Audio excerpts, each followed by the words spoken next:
Est-ce que tu sais pourquoi il est vital d'annoncer à un proche l'endroit où on se rend quand on est en mer?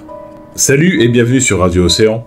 Après quelques semaines de pause, je reprends les publications pour te tenir au courant de l'actualité des bateaux et de la mer. Aujourd'hui, c'est d'un sauvetage récent mais annonciateur de la saison plus chargée pour les équipes de secouristes dont je vais te parler.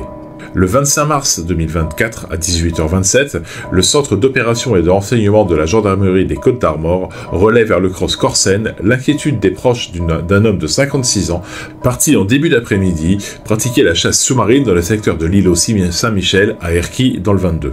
Le Cross Corsen engage immédiatement un important dispositif de recherche et de sauvetage composé de l'hélicoptère Dragon 50 de la sécurité civile, les vedettes SNS 644 et 201 de la Société nationale de sauvetage en mer d'Erquy, 2 bateaux légers de sauvetage des pompiers 22 embarquant des plongeurs et une équipe cynophile, le bâtiment remorqueur de sonar Altaïr de la Marine nationale qui se trouvait alors sur zone, l'hélicoptère H-160 de la Marine nationale basé à Lanvéoc en relève du Dragon 50.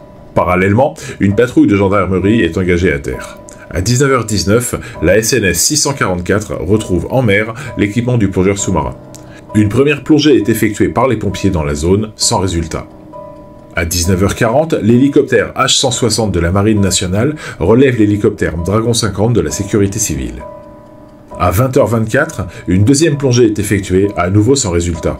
À 22h25, les recherches par moyens dirigés sont suspendues. Le mardi 26 mars à 7h50, les recherches reprennent avec l'engagement de 2 patrouilles terrestres de gendarmes et des pompiers 22, dont une équipe cynophile, complétée par des recherches en mer et sur le trait de côte menées par l'hélicoptère Dragon 50 et la brigade nautique de la gendarmerie nationale de Lézardrieux dans les Côtes d'Armor. À 9h48, faute d'éléments nouveaux, les recherches par moyens dirigés sont arrêtées, une enquête judiciaire a été ouverte par le Corg 22.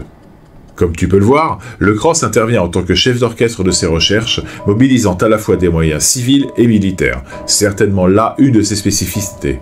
Je suis certain que cette information t'a intéressé, donc n'hésite pas à la liker, la commenter et la partager, car d'autres amoureux de la mer comme toi sont intéressés par les news de Radio Océan. Si t'es sur l'eau, je te souhaite du bon temps et bon vent!